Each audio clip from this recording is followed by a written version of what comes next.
We have now arrived at our last quarter for this week, and that is called Chit Chat with Manoj. Our emails indicate that Chit Chat with Manoj is a popular and well-received segment in our community. The host, Mr. Manoj Singh, is the founder and CEO of Caesar Productions. I like his motto. And did you say, what is that? According to this gentleman, quote, "Life is short, so be happy and live it to its fullest," unquote. Apart from his motto, who is his guest today? Your guess is as good as mine. Let's discover together. Welcome to chit chat. मैं Manoj Singh. Hello, आदाब, नमस्ते। आज मुझे बहुत खुशी हो रही क्योंकि मैं अपने जन्मस्थल जहाँ मैं पैदा हुआ पढ़ा जबलपुर वहाँ पे हूँ, नर्मदा जी के तट पर। और मेरे साथ हैं बड़े फेमस राइटर अमृतलाल जी वेगड़। ये इनका काफ़ी अच्छा बैकग्राउंड है। ये विश्व भारती यूनिवर्सिटी शांति निकेतन से पढ़े हुए हैं, 5 साल वहाँ रहे। उसके बाद ये टीचर थे यहाँ पे इंस्टीट्यूट ऑफ फाइन आर्ट्स में। इनने काफ़ी अवार्ड्स जीते। सबसे अच्छा साहित्य अकेडमी अवार्ड इन 2004। इनकी बुक थी सौंदर्य नदी नर्मदा। उसके बाद he is noted for his book Narmada की परिक्रमा in Hindi, and it was now being translated in काफ़ी languages में। He is now working, आप environmentalist भी हैं, अब बहुत अपनी सेमिनार कॉन्फ्रेंसेस वगैरह अटेंड करते हैं, बोलते हैं रिवर पोल्यूशन के ऊपर और of course Narmada ji in particular. इनने खुद नर्मदा जी की परिक्रमा करी है। He started in 1977 at age 49। और इनको और भी लोग जानते हैं इनकी पेंटिंग के लिए, इनके कोलाजेस के लिए। इनके कोलाजेस सब नेशनल जियोग्राफिक मैगजीन से बनी हुई हैं, एंड आपके थोड़े देर में आप उनकी पिक्चर्स भी देखेंगे मेरे शो पे। सबसे पहले आपको मैं बहुत बहुत स्वागत करता हूँ मेरे शो पे। थैंक यू कि आपको टाइम मिला बात करने का मेरे को जी। तो आप थोड़ा सा पहले बताइए, आपके 5 साल जो शांति निकेतन में गुजरे। जी देखिए, मेरे पिताजी बड़े ही प्रकृति प्रेमी थे।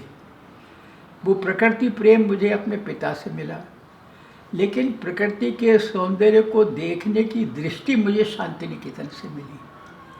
आपके सामने अथाह सागर है समुद्र का, लेकिन अगर आपके पास वो दृष्टि नहीं है तो आपको वो दिखाई नहीं देगा।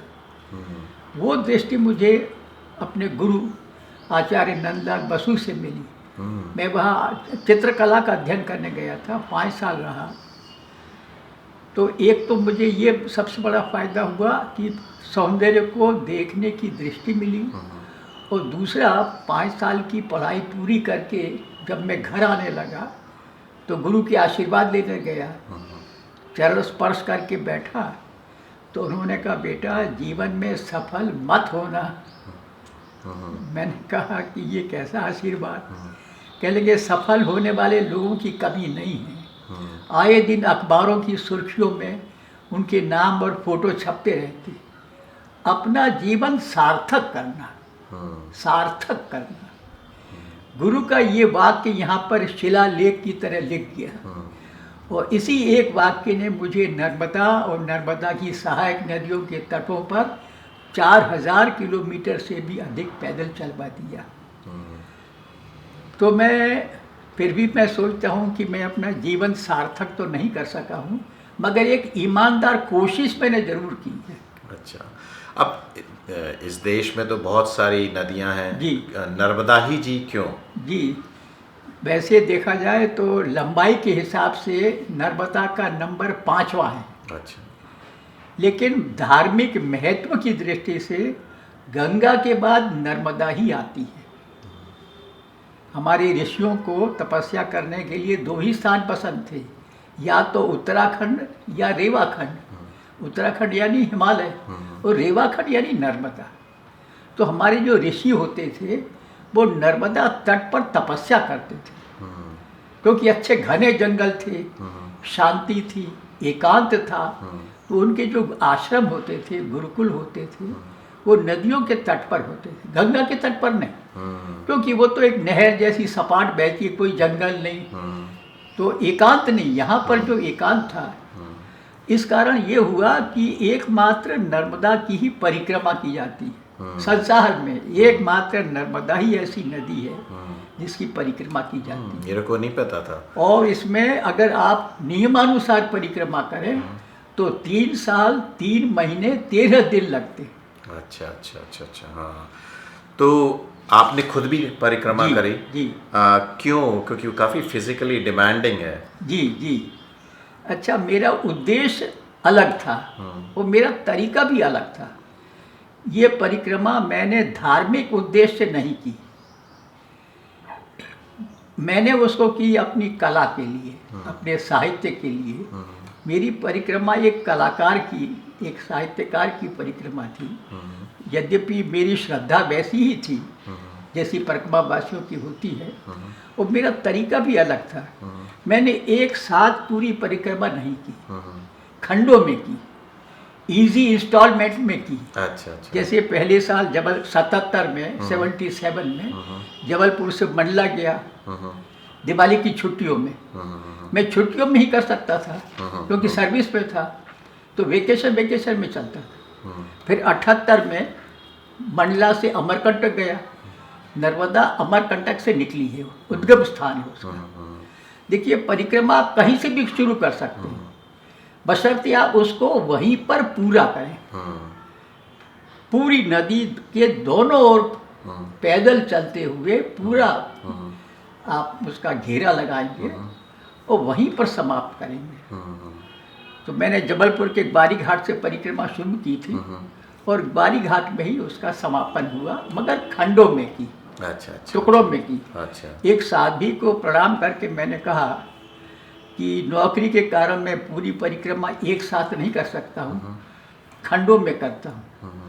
उन्होंने कहा, बेटा इसका रंज न करना, बूंदी का लड्डू पूरा खाओ तो मीठा, चूरा खाओ तो मीठा। अच्छा, वाह। अच्छा, आपने ये परिक्रमा में आपका काफ़ी एक्सपीरियंस, मतलब नई नई कहानी, बहुत सारी कहानियाँ बनी होंगी। जी, जी। जब आप रुकते थे, बातें करते थे। जी। तो ऐसा कौन सा आउटस्टैंडिंग या स्पेशल आपको नर्मदा जी के बारे में बताना है या सुना, या आपको अभी भी आपके दिल में है और आप बात करना चाहते हैं? मैं दो एक आपको प्रसंग सुनाऊंगा। मंडला से अमरकंटक की तरफ हम लोग जा रहे थे, जंगल में से जा रहे थे, तो एक सन्यासी जी का साथ हो गया। हंडी वाले बाबा कहते थे। चलते चलते उन्होंने मुझसे पूछा, ये बताइए स्वाद किस में है, जीभ में है या गुलाब जामुन में है? तो मैंने उनसे प्रार्थना की कि कृपया आप ही इसका जवाब दें। तो उन्होंने कहा कि देखो, अगर गुलाब जामुन में स्वाद होता तो वो तस्तरी में पड़े पड़े ही स्वाद देता, और अगर जीभ में स्वाद है तो फिर गुलाब जामुन खाने की क्या ज़रूरत। स्वाद न केवल गुलाब जामुन में है, न केवल जीभ में है, दोनों के मिलन में है, दोनों के योग में है। उसी प्रकार सार्थकता न केवल शरीर में है, न केवल आत्मा में है, दोनों के योग में है। बहुत अच्छी बात। अगर शरीर में से आत्मा निगल गई तो लोग उसको जला देंगे या दफना देंगे, और अगर आत्मा के पास शरीर नहीं है तो वो आत्मा भी क्या कर लेगी। तो दोनों का मिलन। अब देखिए, ये गंभीर बात है, मगर उन्होंने कितने सादा सरल उदाहरण से समझाया। गुलाब जामुन और जीभ का उदाहरण दिया। बिल्कुल। तो हमारे साधु संतों में कठिन से कठिन बात को सरल से सरल उदाहरण से समझाने की अद्भुत क्षमता थी।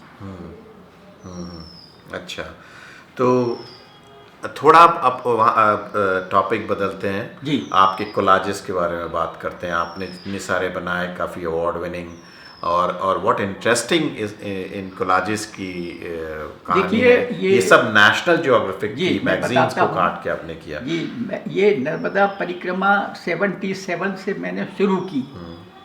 उसके साथ मेरे जीवन में 2 परिवर्तन आए। एक तो ये कि मेरा, देखिए, किसी भी मनुष्य के जीवन के 3 खंड किए जा सकते हैं, किसी की भी। बाल्यावस्था, युवावस्था और वृद्धावस्था। लेकिन मेरे जीवन में ये अवस्थाएं अपनी बारी बारी से नहीं आई। बाल्यावस्था के बाद एकदम वृद्धावस्था आई, क्योंकि 25 साल से लेके 50 साल की उम्र तक मैंने पढ़ाने के सिवा कुछ नहीं किया। तो कोई सृजन नहीं किया, कोई क्रिएशन नहीं किया। तो ये मेरी सृजनात्मक रिक्तता का काल था, खालीपन था ये। मगर जो ही 50 की उम्र से मैंने परिक्रमा शुरू कर दी, तो स्केचेस बनने लगे, लेख तैयार होने लगे, कोलाज बनने लगे। तो 50 बरस की उम्र से मेरी युवावस्था शुरू हो गई। और जो मुझे ये भ्रम है, खुशफहमी है कि अभी भी चल रही है, क्योंकि अभी भी मैं क्रिएट कर रहा हूँ, सृजन कर रहा हूँ। जिस दिन सृजन करना बंद कर दूंगा, मेरी वृद्धावस्था आ जाएगी। अच्छा अच्छा, हाँ। तो आपसे और दूसरा परिवर्तन ये आया कि शांति निकेतन में मेरी ट्रेनिंग वाटर कलर में हुई थी। मगर यहाँ आकर के मैंने देखा कि ये युग तो ऑयल पेंट का है, वाटर कलर उसके सामने टिकेगा नहीं। वो लोग जैसा टेक्सचर बता सकते हैं वैसा तो मैं नहीं बता सकता हूँ। तो इसी उधेड़ बुन से मैंने ये कोलाज बनाना शुरू किया। और वो लोगों को इतना अच्छा लगा कि वो तब से लेके आज तक मैं कोलाज ही बना रहा हूँ। पहले मैं पोस्टर पेपर से बनाता था या दूसरे मैगजीन से, मगर बाद में मैंने नेशनल ज्योग्राफिक को अपनाया, क्योंकि इसका पेपर सुपर, इसकी प्रिंटिंग सुपर।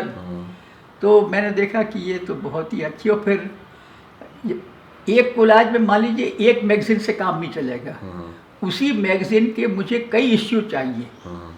एक में से इतना टुकड़ा चाहिए निकला और मुझे इतना चाहिए, तो उसी अंक की कई प्रतियां चाहिए मुझे, तो वो भी बम्बई में मिल जाती है। तो आप थोड़ी ही देर में इनकी कोलाजेस देखेंगी मेरे शो में, वो एक के बाद दिखाएंगे towards the end of the show. तो आपसे मिलकर बहुत खुशी हुई, आपसे बात करके बहुत खुशी हुई। और आपको आई एम सो प्राउड कि आप जबलपुर के हैं, मैं जबलपुर का हूँ, और मेरे को ये मौका मिला आपको इंटरव्यू करने का। Thank you all for watching my show. आप सबको good bye, all the best. And जैसे मैं हरदम बोलता हूँ, life is short, have fun. Thank you.